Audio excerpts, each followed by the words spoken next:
Hello, everybody, and welcome to Venous and Lymphatic Journal Club. I'm Tony Gasparis. I'll be moderating this session. And this is the last journal club for 2021, so a year in review. And we've picked some highlights of the what we felt were the best papers from 2021. And the first paper will be Tom O'Donnell talking to us about lymphatic pumping mechanics, mechanisms, and malfunctions. Please make sure if you have any questions, share them with us at the Q&A box and we'll answer them. So Tom, please go ahead and share your screen and we'll get started. Thank you. Yeah, having a little trouble here. Why don't we go to Steve while I fix this, okay? Okay, Steve, you want to hit it? That's fine.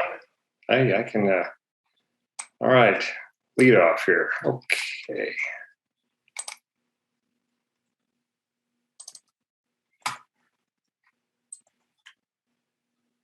Okay, good evening, everybody. Thanks for participating.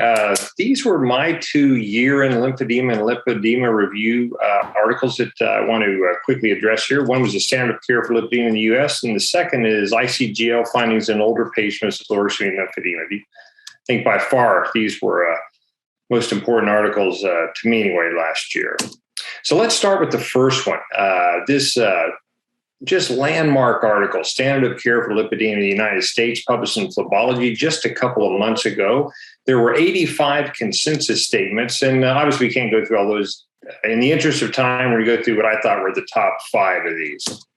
Number 1, right off the bat, 1.1 actually, consensus statement, lipedema should be regarded as a loose connective tissue disease versus a disease of just adipocytes or fat. Keep in mind, fat's a loose connective tissue disease. In addition to adipocytes, immune cells, and fibroblasts, loose connective tissue has an extracellular matrix of fibers containing collagen and elastin that support, protect, and connect tissues. So when one, such as a lipedema patient, has dysfunctional collagen and elastin, they have not uncommonly associated joint hypermobility. In this article by Dr. Herbst, at least 50% of her patients had a Baden score, a pathologic hypermobility Baden score of 5 or greater. I think we're going to find out it's actually even more than that, probably up to 75% of these patients. And so again, 1.1, this is a connective tissue disease. And I think we're going to find the majority of these patients reside on this hypermobility spectrum scale.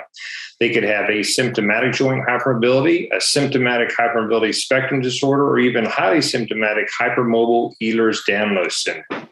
Don't have all the data in yet, but they clearly have a connective tissue disease. So consensus statement number 2 that's important, 1.1, assessment for hypermobility by the Baden criteria or questionnaire should be considered when lipedema is diagnosed. And I would say it should be completed. By the way, here's a point on the Baden score right there. There's another point. This isn't worth a point, but it's certainly fun to look at. So, all right. Steve, let me ask you a question. Yeah. You know, so is lipedema really a good word to describe this condition? Well, I think it comes from the Greek word lipos, which means fat cell or fat. And you're saying that this is more of a connective tissue disorder. So is it really a good word to describe this condition? Well, as we know, fat and connective tissue are integrally involved. Fat's a connective tissue disease. So it's a connective tissue. So yeah, I think it's even better word, Tony, now that you bring it up. Yeah, absolutely. Good question, Tony. Consensus statement number 3, or the third most important, I should say, which is 1.8. And that is a microangiopathy of blood and lymphatic vessels underlies lipedema pathology. You have increased numbers of dilated, leaky micro blood vessels in lipedema, which contributes to excess fluid in the extracellular matrix or interstitium. And then you have a concurrent impairment in lymphatic outflow in lipedema, which also contributes to excess fluid in the extracellular matrix. I know you're probably thinking, I've spent a lot of time on connective tissue. What does that have to do with the associated swelling? Well, here is the link. It's a good article that Dr. Herbst published on lipedema a few years back. And here was her first theory on what underlies the pathogenesis of lipedema. And number one is that they have abnormal blood vasculature, specifically related to the fact that lipedema is a connective tissue disease with loss of elasticity and increased compliance, which may lead to dysfunctional elastic fibers that support lymphatic vessels. Not lymphatic vessels, veins as well. And also dysfunctional elastic fibers can lead to capillary distortion or dilatation. It results in abnormal leakage of interstitial fluid that results in a dynamic lymphatic insufficiency. There is indirect lymphoscintigrographic data to support number one here. And number two, there is histological data to support that contention. So it's not just a theory. And then finally, number three, an increased compliance of this connective tissue disease facilitates their ability to hold on to fluids, proteins, and macromolecules. So the fourth most important statement, I think, would be 1.12. That is, women with lipedema who develop lymphedema have lipolymphedema. Lipolymphedema is a lipedema that has progressed to clinically identifiable lymphedema. That is, they have fixed swelling within their feet. They have cutaneous fibrosis. And the lipedema is progressed to a clinically identified lymphedema, a risk that increases concomitant with stage. So intuitively, you would surmise that a patient that has stage 3 lipedema is more likely to have concurrent lymphedema, as seen here. So less likely in stage 1, progress to your stages is more likely. And finally, the fifth most important consensus statement would be 5.4, which recognizes the association of lipedema and chronic venous disease. This is just there's hardly anything in the literature about this.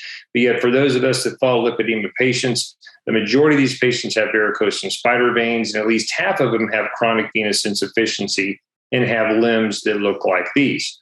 Here's a great example on the left here of a patient with lipedema that has a type 2 lipedema.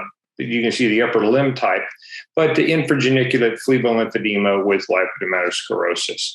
And back to this concept of why a connective tissue disease is important, because incompetent veins reflect abnormal distensibility and structural changes of connective tissue disease in the vein wall. So Steve, can you go back a couple of slides? Yeah. So as you're advanced in stage of lipedema, the chances of having underlying lymphedema is higher? Yes, absolutely. And when you look at some of the lymphoscintigrographic data, that supports that as well. And is that because of, again, connective tissue disorder affecting the lymphatic vessels, you think, or? Probably it's a combination of both those things. I think it's a combination with time. As time goes on, a stage with time. It's both a microvascular and a macrovascular lymphatic dysfunction these patients likely have. And at this macro or this micro level with leaky vessels, I just think with time, that's what's driving the lymphedema. And then number two, this structural derangement and these dysfunctional elastic fibers that support both the veins and the lymphatics also leads to secondary lymphedema. So is there also the venous disease is more prevalent in stage, let's say 3 than stage 1? Have you seen that? Or? Don't have any data to support that. Yeah, I would say yes intuitively, but I just don't have the data to support that. But yeah, it is. I mean, all these patients here, you can see these are not stage 1 lipedema patients. Yeah. That's a late stage 2. That's a stage 2. I give it a stage 2 because you see the lobules there, and this is clearly lobular, and you can see the advanced changes. But I think it's important that you just keep in mind always when you see the lipedema patient, lipedema is the predominant cause of limb swelling. I'm not in no way I'm trying to say that venous insufficiency or even lymphedema is what's driving the majority of the swelling. It's primarily driven by their dystrophic fatty limbs. All right, so my second article that I'd like to discuss here was on lymphedema. This was published in JVS, Venous Lymphatic Disorders this year, entitled Indocyanine Green Lymphography Findings in Older Patients with Lower Extremity or Lower Limb Lymphedema. And to just give a perspective on this data, I want to start out with a very illustrative case of an 88-year-old male who presented with a sudden onset 2-year history of progressive and persistent bilateral extreme lymphedema. You can see their BMI. They're on no edemogenic meds. On examination, they had no signs of systemic disease. They had pitting pitting peripheral edema, minimal fibrosis. Their venous duplex ultrasound was not overly remarkable. All their labs were normal. Their CAT scan with the venogram of the abdomen pelvis was normal, and their echo was normal. But yet, you've got this 88-year-old patient that you're seeing here with new onset lymphedema. And I see these patients. I'm sure you see them as well, Tony. Yep. And so you're wondering, is this a case of typical late onset primary lymphedema, which we refer to as lymphedema tarda, presenting at the age of 88? I've always felt uncomfortable labeling these patients with lymphedema tarda, but that's where this article is so insightful in identifying what's probably underlying the pathogenesis of this late onset bilateral extremity lymphedema. So in this study, the authors evaluated the indocyanine green lymphography findings in lower limb lymphedema to ascertain whether there's a pattern to age-related deterioration in lymphatic function. They had 56 patients, 104 limbs. Other causes of edema were excluded, like in the patient I showed you. The BMI was actually less than 35, a little unusual for my patients.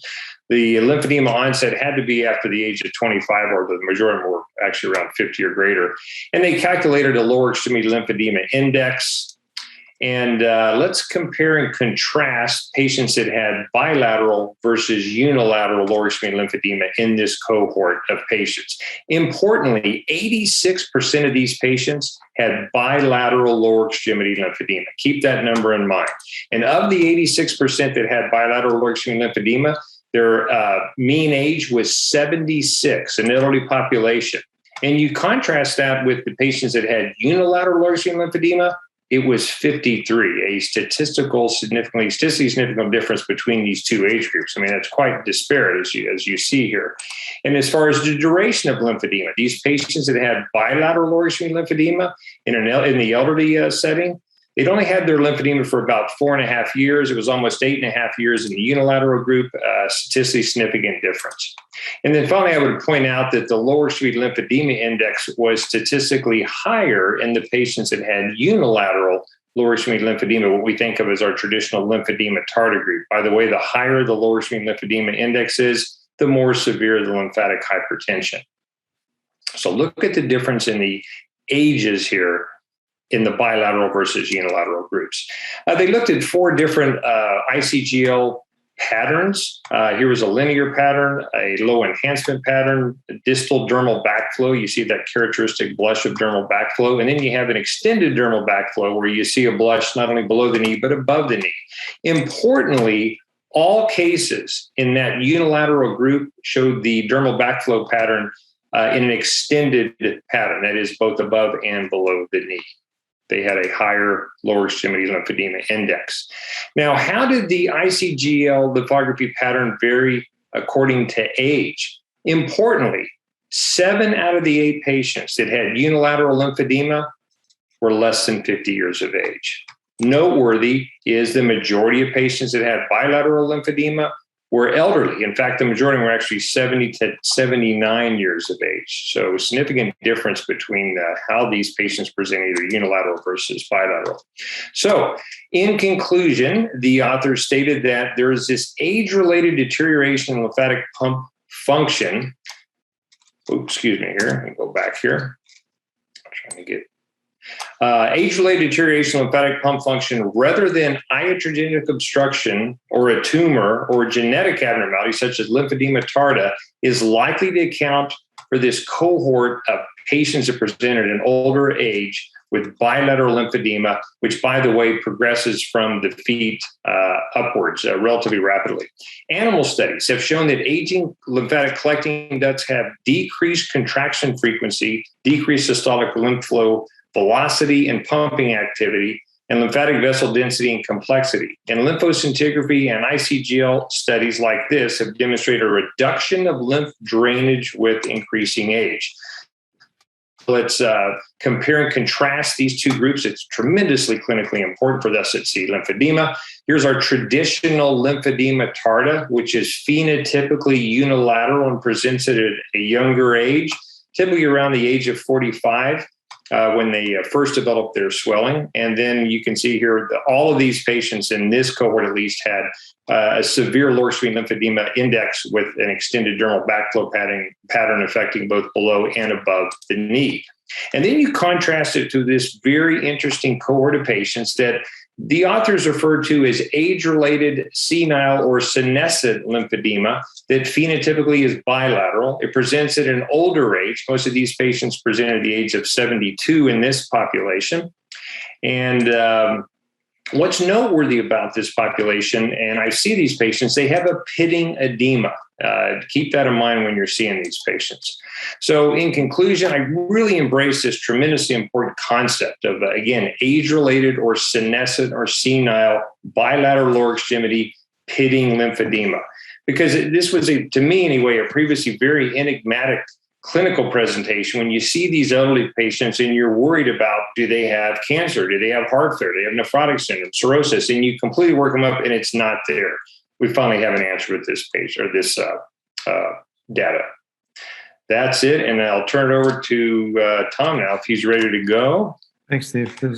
Now, I really enjoyed this paper because of the fact that from a clinical perspective, it really has helped me with a lot of these patients because, you end up doing this extensive workup and the majority of the time, occasionally you'll find something, but the majority of the time they have nothing. Yeah. Oh, absolutely. I mean, I've seen right. Absolutely right. They have a very pitting edema. So the first thing you're thinking about is, heart failure, renal insufficiency, something. But absolutely. They get an echo, it's normal, and you're really puzzled. So. Yeah. In a lot of these patients, if somebody, a very good internist, for instance, has already done all of these studies, they've even included PET scans on them because everybody's obviously worried about cancer when it presents in that age, and it's all normal. Yeah. Tom, any questions for Steve? No, I'm going to actually answer some of the things that he brought up with the elderly onset lymphatic dysfunction in my talk. Yeah, well, that's why we. Good. That's why we switched the order. It was intentional. What a segue, Tony. Nicely done. All right, Tom, take it over. Okay, I'm going to talk about the role of the lymphangion in health and disease, and some of this presentation will address some of the questions that were brought up by Steve in his very nice presentation. These are my disclosures. I work with Tactile as the chief medical officer, and I'm going to stay with genetic products only. My talk is going to be based on this article that appeared in the Journal of Vascular Surgery this year on the degradation of anatomy and function in early venous insufficiency, which was authored by John Rasmussen and the group in Texas. I'm just going to move this up. There we go. And what we're going to look at is the real-time imaging of the superficial lymphatic transport by near-infrared fluorescent lymphatic imaging. This technique is different than what you saw presented by Steve in that it is able to actually look at the lymphatic vessels themselves and look at the function of the lymphangion. These are the two individuals who have led these studies, John Rasmussen on the left and Eva Sevic Miraker on the right, who are in Houston. And to understand this better, I would suggest you read the Journal of Physiology article on this lymphatic pumping, and I'm going to bring some of those concepts to the fore in this talk. As you know, the revised Starling principle, after examined by Levick and Michel, revised or traditionally taught concept that interstitial fluid from arterial filtration was reabsorbed on the venous side of the capillaries. This is incorrect because the glycocalyx disrupts oncotic pressure gradients, so there's no reabsorption. This consequence is that all interstitial fluid must be returned by the lymphatics. But how does this occur? I think we tend to look on the lymphatics as a passive system of tubes connected to nodes, And I think what I will present in the next couple of slides will dissuade you from that. This is a picture of the blood capillary, the interstitial space, and the initial lymphatics. And drainage into the lymphatic system from the interstitial space starts in the lymphatic pre-collectors, which contain these single layer endothelial cells, which allow fluid to go in between these due to the stretching of the anchoring filaments, which open clefts between the cells to expand so that the entry of interstitial fluid and macromolecules can occur. This slide shows the typical lymphangion and emphasizes the role of the muscles within this. Fluid goes in because of interstitial fluid pressure and the degree of the activity of this lymphatic pump that propels it to the nodes and back to the subclavian vein. And this moves against a hydrostatic pressure gradient in most regions of the body. This lymphatic pump function is critical because it provides homeostasis of interstitial fluid balance, but also its dysfunction leads to disease. And I would suggest in the patients that Steve presented, the elderly, the pump fails due to lack of contraction, appropriate contractions, and muscle weakness. So how does this affect our understanding of phlebolymphodema in particular? Well, this shows a typical measurement of ambulatory venous pressure in a normal limb. Is about a 60% decrease with ambulation, then a slow return to normal.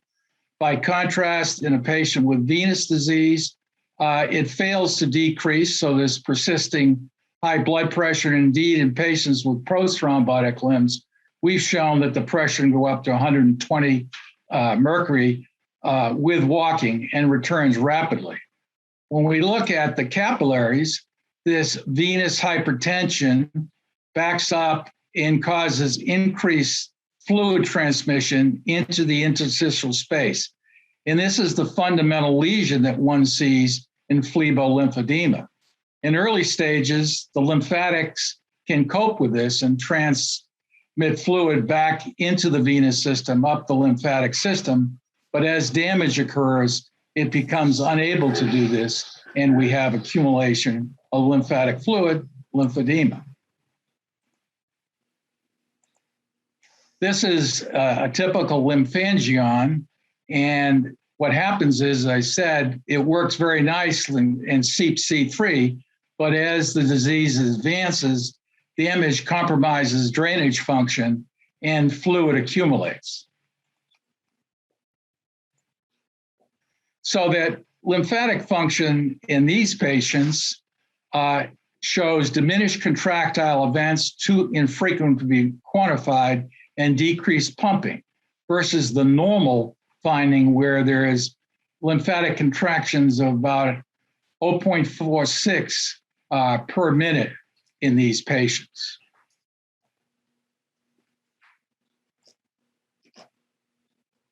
So that one is left to conclude that besides obstruction or diminished number of lymphatic vessels, this lack of appropriate contraction may be the underlying pathophysiology. Is there anything that's been shown to increase contractility in the lymphangion, or? You must have heard my talk, because that's what we're going to present now. Okay. After I move this down. So, what are the modalities for lymphedema treatment? I know we have a lot of therapists, so manual lymphatic drainage is shown here, and here's a massage of the arm, and you can see the dye being moved up the lymphatics towards the axilla very nicely with the manual lymphatic drainage. And then over here, we see the sequential pneumatic device, and it recruits more lymphatics by the compression. So there have been several studies to look at this. The first was by Tan, who looked at the influence of manual lymphatic drainage on promotion of contractility under therapy. This was the first study using this technique to assess lymphatic contractile function in humans.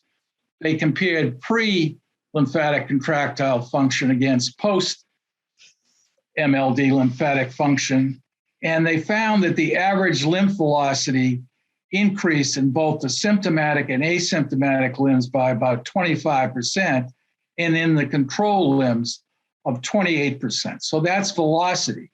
And then lymphatic propulsion, which is the amount of time in between the waves, decreased to about 10% in these patients. So this is the first clear demonstration of the questions you ask. Is there anything that can improve contractile function? Yes, manual lymphatic drainage does. Now, advanced pneumatic compression devices also impact lymphatic function, as Rasmussen showed in an earlier article published in 2016. In that article, he looked at fluorescent distribution pre and post therapy. And following pneumatic compression with an advanced device, you saw newly fluorescent lymphatics in 7 of the 8 subjects. There was entering of fluorescence from the intravascular and extravascular spaces in 5 subjects. And again, this is a pilot study, and hopefully Dr. Gasparis will study this in his lab soon. What they also found was a major route of lymph fluid clearance with pneumatic compression devices occurs through the interstitial space as well as through the functional lymphatic vessels. And the number of functional lymphatic vessels really govern the response to therapy. Finally, in this article, it was done on patients with lymphedema. It did not appear to cause movement of the dye from the intravascular to extravascular tissue compartments, but the dye moved along in their respective compartments to our proximal site. Now, Aldrich did a different study that was pre and post the study by Rasmussen, which showed an increase in the number of contractions after the advanced pneumatic compression device was applied. In this study done by the same group, they looked at the contractions during the treatment because they were able to have a clear plastic boot through which they could image the lymphatics. And they saw the presence of newly recruited lymphatics, lymphatic vessels, or draining tissues which were not fluorescent prior, were after. And again, this is what was seen in the patients with lymphedema. They saw the emptying live of ICG from lymphatic vessels as a result of this compression. And they showed a change in contractile function in each subject under advanced pneumatic compression device compression. And this slide shows the pulsatile velocity before, during compression, and afterwards. And you'll note the blue is the right leg, the green is the left leg, and you see a statistically significant increase in the pulsatile velocity, i.e. a index of contractility during the treatment, which persists afterwards. And when you look at the combined data, it shows the same thing. So in answer to your question, Tony, the advanced pneumatic compression device and manual lymphatic drainage can increase contractility in the patient with lymphedema. So that leads us to conclude that lymph pump dysfunction due to valve failure, a loss of smooth muscle contractility, plays a significant role in the pathogenesis and progression of lymphatic pathologies such as lymphedema, but it can be corrected by the available forms of therapy that we have now. Thanks. Thanks, Dan. How about ambulation? Have they looked at ambulation? Yes. I did not show that slide, but that's a very critical question. what they did was examine the patient in the supine position and then in the standing position. They also looked at ambulatory, but the change between supine and standing was dramatic. In the patients with C3 lymphedema, they were able to increase the contractility when the patient stood up in the C3 group. But in the C4 group, those patients had a blunted response to changing from the supine to the standing position. So this might be considered like the stress test that we do with arterial disease, put the patient on the treadmill. Here for lymphatic disease, we're just putting them in an upright position, and it allows us to look at the effect on contractility.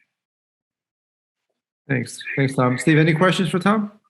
Yeah, of all the things Tom mentioned, the one that stood out to me the most is he had mentioned that venous hypertension or phlebolymphodema results in decreased lymphatic contractility. Is that right, Tom? That is right. In advanced stages, C3, there's enhanced contractility. Yeah, okay, all right, okay, that makes sense. Okay. Then in C4, it decreases. One of the other interesting aspects not discussed here is when you get cellulitis, that directly affects the smooth muscle cells of Lymphangion and damages them. And it takes a while for that to come back so that they have persistent dysfunction. Okay. And I guess you could make it even with your C4s where inflammation plays a big role because inflammation inhibits lymphatic contraction too. That is the fundamental lesion. You're exactly right. Inflammation impacts the smooth muscle cell function of the lymphangion. Right. Okay. Steve, did you see the question, one of the questions in the chat? No, Tony, I didn't want to. I've used the word lipolymphedema quite a bit, but if we were saying that there's edema in lipedema, should we be using separate words to describe this? No, because I think as that consensus statement clearly stated, lipolymphedema is a clinically identifiable lymphedema. That's how I would say. So I would say no, I don't see any reason to change the nomenclature. Even though I think early on, and in fact, based on recent bioimpedance and perimetry studies, even early on in these stage ones, they have increased interstitial edema. You just don't see it clinically. So I think if you're going to use the term lipolymphedema, you need to have clinically identifiable lymphedema, just like the consensus statement states. Okay. So fixed foot swelling, so a lot of cutaneous changes, et cetera. So good question. All right. So I'll wrap it up tonight with the paper that I thought was clinically really important for my practice. And this is looking at patient-reported outcomes after treatment of superficial venous disease in their lower extremity swelling. So these are my disclosures. Now, when we talk about lower extremity swelling or edema, the differential diagnosis is pretty extensive. And you can see here it varies depending if the edema is unilateral versus bilateral and if it's acute or chronic. This is a paper that we published in 2000. It was basically a diagnostic algorithm that the three of us were part of in looking at patients with chronic lower extremity edema. And in evaluating these patients, obviously, we look for systemic causes, as we mentioned earlier with Steve. And if nothing is there, if there is any systemic causes, address it. Otherwise, if not, look at the venous system, both infrainguinal as well as suprainguinal, and specifically looking for underlying venous disease. And in a subset of patients who have advanced venous disease, there's this clinical entity called phlebolymphodema that we see. And how do we manage these patients? Obviously, we start off with conservative management. And if that does not respond, then treating the underlying superficial disease and or the deep venous pathology to help improve edema. Now, this paper looked at patient-reported outcomes after treating patients with superficial venous disease for their lower extremity edema. And as we know, there's multiple potential etiologies for lower extremity edema. but there's certain subgroups of patients that may benefit and some that may not. And that's what this paper was trying to find. Now, it included patients between 2005 and 2015 who had at least or had C3 disease, underwent venous imaging. They had a VSDS, which is a venous segmental disease score. All of the patients were treated conservatively with compression stockings, and if they failed, they underwent treatment of their venous pathology. And again, this is isolated superficial venous disease. On follow-up, these patients underwent a survey evaluation, and the survey instrument was created to look at specifically the amount of edema pre, post, and at follow-up, as well as their use of elastic compression stockings and how satisfactory the patient was from their procedure. The communication of the survey was completed either through email or through a phone interview, and you can see here on the table some of the questions post-ablation that were taken. Now, when you look at the edema evaluation, they use the edema score in the VCSS scoring system, which is scoring edema as 0, 1, 2, 3, or mild, moderate, severe, depending if the edema is isolated to the foot, above the ankle, or above the knee. And this is the results of that survey. They had 528 limbs out of the 1,600 plus that had C3 disease. You can see the average age was a little bit older than the typical varicose vein patient, so a little bit more advanced disease. Obviously, venous disease, as we know, is progressive, so we're not surprised if these are mostly or all C3 patients that they're a little bit older. BMI is around a little bit under 30. Their venous segmental score was an average 2.7. And the majority of the patients had one saphenous vein treated, although about a third of the patients had at least two veins treated.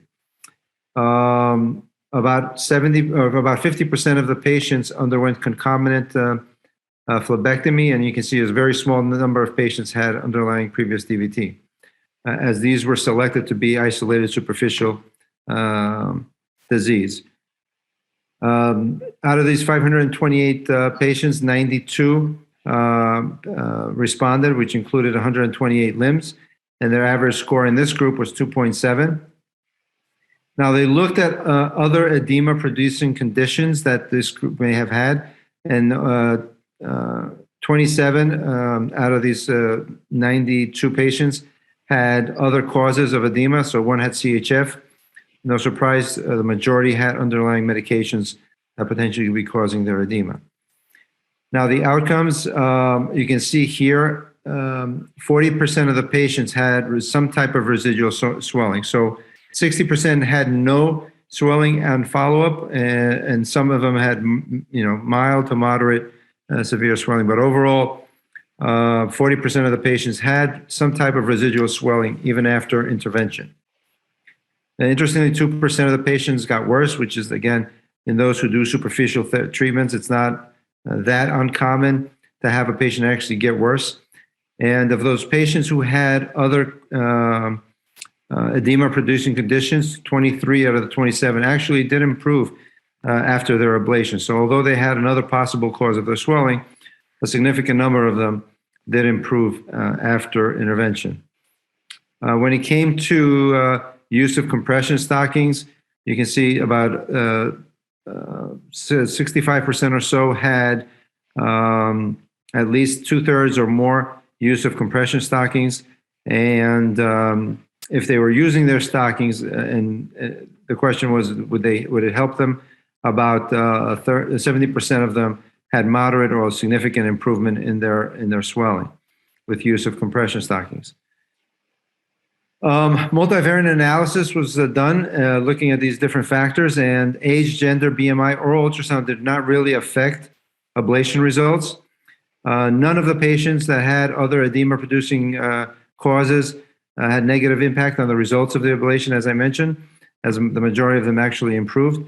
And although venous segmental disease score, which basically tells you how significant the superficial reflux is, and their ultrasound did increase the amount of pre-op. So the worse those scores were, the more edema they had on pre-op, but it did not negatively impact response to intervention.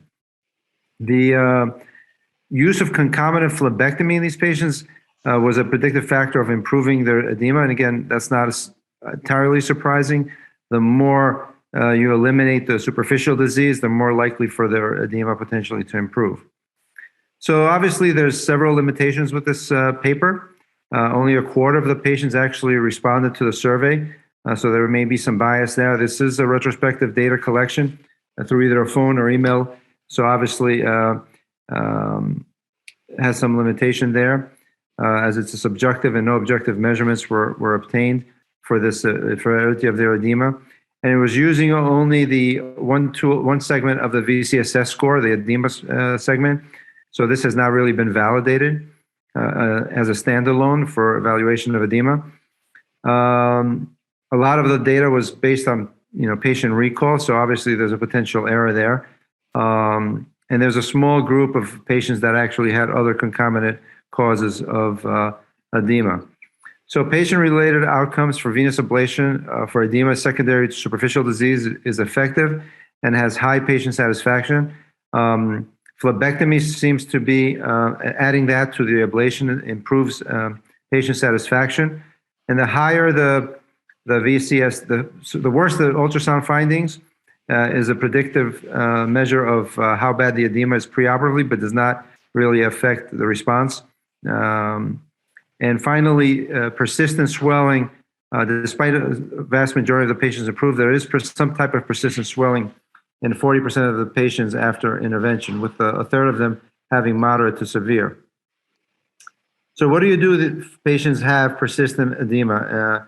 And we talked about intervention in these patients, but if they have persistent swelling, obviously managing their underlying edema with referring them to a therapist for conservative therapy with skin care, MLD, and compression bandaging in the acute phase, and then in the home phase, adding on potentially compression and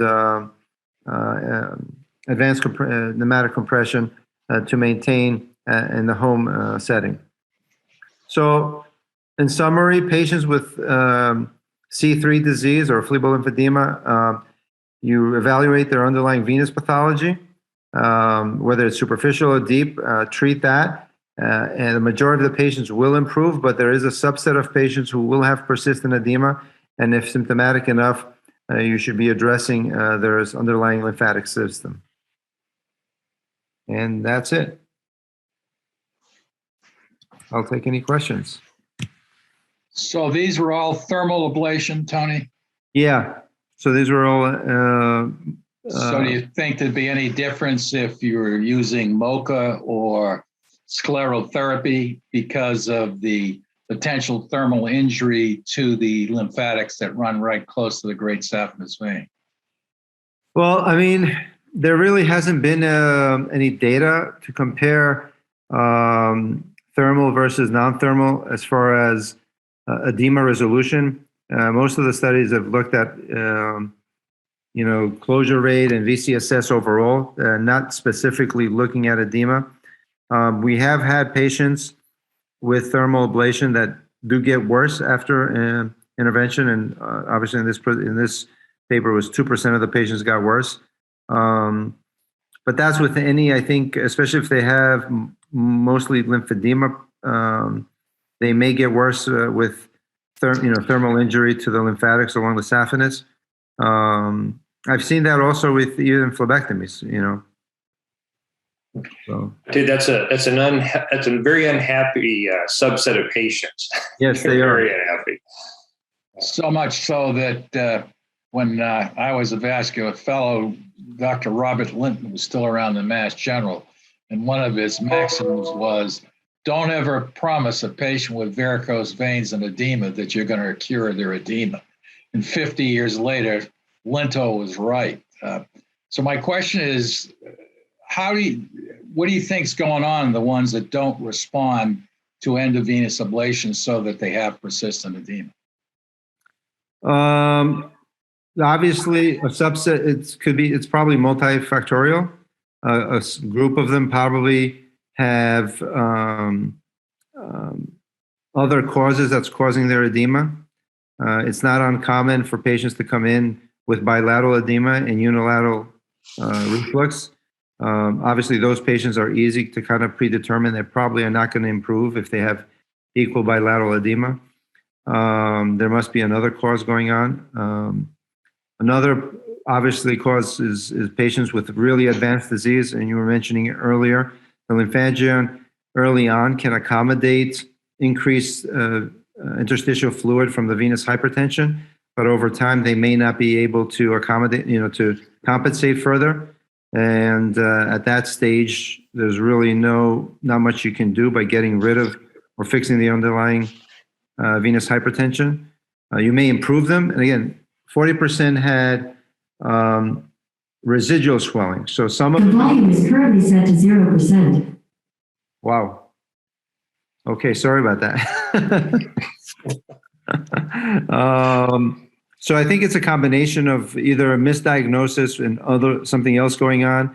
Number two, there are end-stage lymphatic damage that cannot compensate. And number three, you may be actually getting some of these patients' lymphatic system worse with, a thermal. I think that's probably the minority of the patients. And also, even though they were examined by duplex, they may have more deep venous disease than was appreciated by the technologist. Yeah, and then finally, like you said, either other residual, superficial or deep or proximal disease. Right. Or in which Tom's well aware of this recent editorial by Dr. Mortimer, and I can't recall his colleague, on this concept of constitutional weakness that anywhere from 5 to 20% of us have. And that constitutional weakness can become manifest in the setting of chronic venous insufficiency. And so they actually posited that it's possible that 5 to 20% of us out there that have a constitutional weakness, the patients that are subjected to, they specifically mentioned an EVA of their great saphenous vein. The ones that don't improve may be the ones that have a constitutional lymphatic weakness. Just something to think about. No, that's a good point, Steve. And for the audience, that op-ed is available in the Journal of Vascular Surgery, Venous and Lymphatic Disease, I believe in the September issue. And I wrote a counter editorial to that. Yes, very good counter, yeah. Yeah, on some of the things, but that's a very good point. As we see that in breast cancer, in some of the research that Sevic has done, that it's sort of the old concept of predestination, i.e. you're predestined to get lymphatic problems because you're born with them, but they develop later and they go initially unrecognized. Yeah, or they never develop unless you're stressed. So you got to be stressed. Yeah, like surgery or CBI. Yeah. So I mean, this is there's some minimal data in the literature. This is the only paper actually that looks at this, but has several significant limitations. I think the value of it is what do you tell your patients when you're treating them, and making sure that your patient expectations are appropriate preoperatively. And then secondly, if they're still having issues postoperatively, don't forget, the lymphatics. It's not just the venous system that's causing their edema. Hey, Tony, how do you rectify in this paper that BMI had no effect on outcome versus, let's say, in that data from, I think it was Zodil and the Center for Vein Restoration, where an increasing BMI had a negative effect on outcome after EVA? Yeah, I mean, again, I have no idea. I mean, this is obviously based on patient recollection. Although the BMI here was under 30. Yeah, I think that's probably what the difference is. It was a low BMI compared. They were looking at 50 over 50s, and I think that's probably explains it. Yeah, and they didn't look at differences between different BMIs. They just overall they said so. All right. Questions from the audience? Well, let's see. I don't see any showing up in the chat. Not a very very quiet audience today. There must be partying. Or it's very late in Europe, I must say. Yeah. All right. Any other last minute comments before? Well, just we're glad that everybody has attended these journal clubs assiduously. We enjoy putting them on, and we enjoy our postmortem dissection in about 15 minutes. All right. Steve, any closing remarks for 2021? No, besides the fact I'm really looking for more data on that topic that I presented.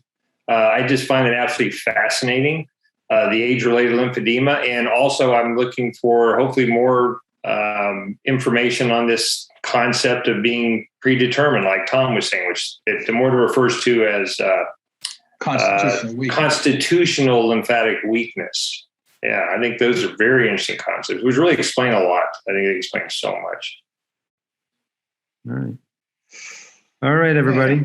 Have a good night. Thank you, everybody, for participating and hanging along. And we'll see you in 2022 with more educational activities from Tactile Medical. Yeah, thanks very much for attending. Have a good night.